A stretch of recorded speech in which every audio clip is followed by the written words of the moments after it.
Suspended IPS officer Basant Kumar रथ ने voluntary retirement के लिए जो अपनी एप्लीकेशन भरी थी, वो एप्लीकेशन अब इस समय कहां है? कल एक खबर भी आई थी जिसमें कहा गया था कि वो एप्लीकेशन अभी तक डीजीपी के पास पहुंची नहीं है और एप्लीकेशन सिर्फ सोशल मीडिया के ऊपर है। वॉलंटरी रिटायरमेंट की जो उनकी गुजारिश है, जो मेरे सूत्र हैं और जिन लोगों से मेरी बात हुई है, उन्होंने ये इस चीज की पुष्टि की है कि बसंत रथ की वॉलंटरी रिटायरमेंट की जो एप्लीकेशन है वो कमांडेंट होमगार्ड्स हेमंत कुमार लोहिया के पास पहुंच चुकी है और उनके पास पहुंचने के बाद अब उस चिट्ठी को उन्होंने डीजीपी के दफ्तर को फॉरवर्ड किया है। डीजीपी का दफ्तर उस चिट्ठी में को पढ़ने के बाद और उसमें कानून जवाबित को देखने के बाद उस चिट्ठी को अगर उन्हें लगेगा कि इसमें कोई कमी कोई कमजोरी नहीं है, उस चिट्ठी को फॉरवर्ड करेगी गृह विभाग को और गृह विभाग उसके बाद उस चिट्ठी को फॉरवर्ड करेगा सीधा जनरल एडमिनिस्ट्रेशन डिपार्टमेंट को, जहां से वो चिट्ठी सीधा होम मिनिस्ट्री के पास चली जाएगी और उसके बाद होम मिनिस्ट्री को फैसला करना है कि क्या उन्हें बसंत कुमार रथ को वॉलंटरी रिटायरमेंट की इजाजत देनी है या नहीं देनी है। मैंने आपको बताया था कि जुलाई 2020 बसंत कुमार रथ को सस्पेंड कर दिया गया था और उनके खिलाफ डिसिप्लिनरी प्रोसीडिंग शुरू की गई थी।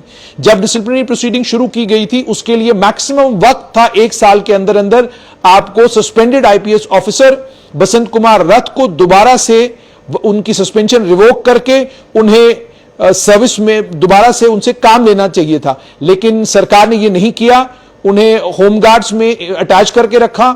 नतीजतन वो एक लंबे वक्त से इस वक्त होमगार्ड्स में अटैच हैं। हेमंत कुमार लोहिया उनके सीनियर ऑफिसर हैं और सीनियर ऑफिसर होने के नाते बसंत कुमार रथ ने अपनी वॉलंटरी रिटायरमेंट की गुजारिश उन्हें फॉरवर्ड की। वहां से अब वो डीजीपी के दफ्तर जाएगी और जैसे मैंने आपको कहा ये सारा प्रोसेस होगा। इसके बीच में बसंत कुमार रथ ने यह भी आपको याद होगा कि उन्होंने कहा था कि मैं अगर कोई पार्टी ज्वाइन करूंगा तो बीजेपी, चुनाव लड़ूंगा तो कश्मीर से, और तीसरी सबसे बड़ी बात कही थी ये सब कुछ जो मैं करूंगा ये मार्च 6, 2024 से पहले मैं जम्मू कश्मीर में करूंगा।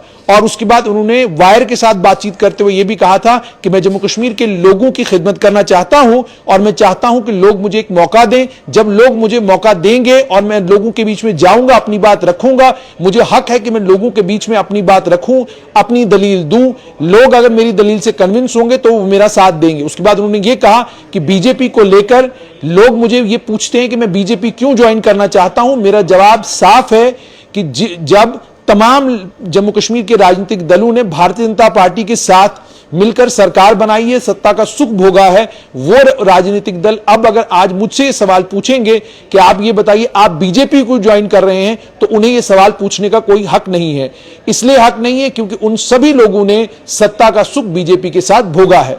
अब बसंत कुमार रथ का आईपीएस से वॉलंटरी रिटायरमेंट मांगना और बीजेपी ज्वाइन करना क्या दर्शाता है? ये दर्शाता है शायद केंद्र के लेवल पर कोई ना कोई है जो उनसे बातचीत कर रहा है और जिसने उन्हें कन्विंस किया है कि आप जम्मू कश्मीर की राजनीति में उतर आए।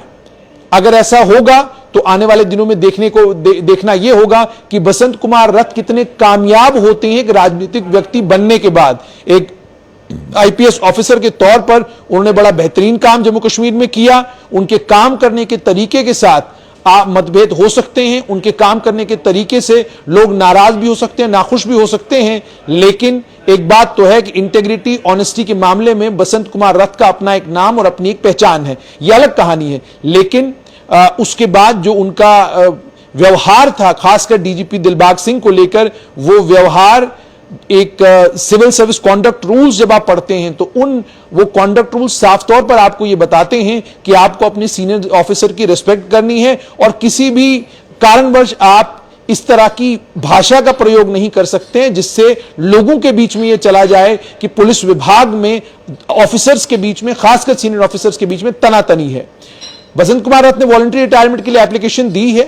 एप्लीकेशन अब फॉरवर्ड कर दी गई है डीजीपी के दफ्तर को। अब यह देखना है कि क्या फैसला करता है डीजीपी का दफ्तर उनकी एप्लीकेशन पर, कब तक वो गृह मंत्रालय में पहुंचती है और क्या गृह मंत्रालय आईपीएस ऑफिसर बसंत कुमार रथ की वॉलंटरी रिटायरमेंट की गुजारिश को कबूल करके उन्हें बीजेपी में शामिल होना उनके लिए आसान करेगी कि नहीं।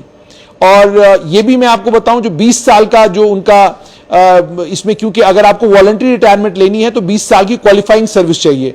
अब 20 साल की क्वालिफाइंग सर्विस का भी एक मामला है। वो मामला यूं है कि उन्होंने सितंबर 2000 में जाकर उन्होंने आईपीएस ज्वाइन किया था। अब साल 2020 में अगर जुलाई के महीने में उन्हें सस्पेंड कर दिया गया है, तो 20 साल अभी मुकम्मल उनके नहीं हुए हैं। वो एक हिच बन सकती है, लेकिन जब गृह मंत्रालय ये तय कर ले कि हमने वॉलंटरी रिटायरमेंट कबूल करनी है, तो फिर 1 साल का जो वक्फा है मुझे लगता है किसी तरीके से एडजस्ट हो जाएगा और बसंत कुमार रथ बीजेपी की तरफ से चुनाव लड़ने के लिए घाटी से तैयार हो जाएंगे। ये एक बात चल रही है। अब देखना यह है कि क्या ये महदूद सिर्फ ट्विटर तक रहेगा या वाकई बसंत कुमार रथ सियासी कपड़ों में वादी कश्मीर में नजर आएंगे।